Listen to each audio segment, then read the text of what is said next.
And here we go, ladies and gentlemen. It is back in, and it is wired. We've got fuel gauge wired up. No more pink line. Ground. Oops, ground. I got to get that to a good solid ground.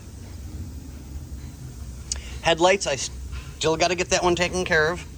And this one is for oh my God, I can't even talk today. Oh my God. Engine coolant temp.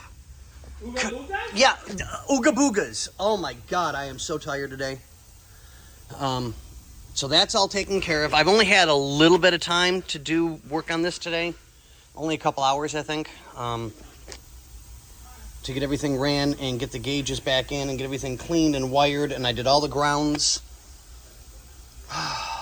Yeah, so I'm hoping tomorrow-ish I'm going to try and see if I can get the wiper motor down, disconnect it, give it ground and power, and see which one of those wires is fast and which one is slow, and go from there. If everything goes well, it'll have a working clock soon. I just got a hold of the guy. He finally sent us the bill for the book, so we can get that taken care of, and go from there. All right, guys, I'm just really, really, really tired today. I don't feel the best. This up and down this weather is really messing with me. And I'm getting old. So we'll go from there, and we'll keep you guys updated.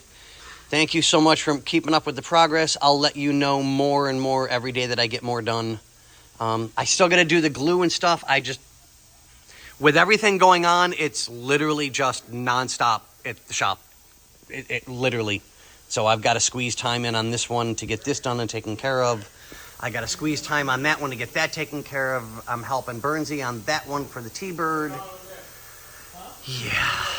Say hi, Bernsey. Hi. Hi, Bernsey. What do we say, Bernsey?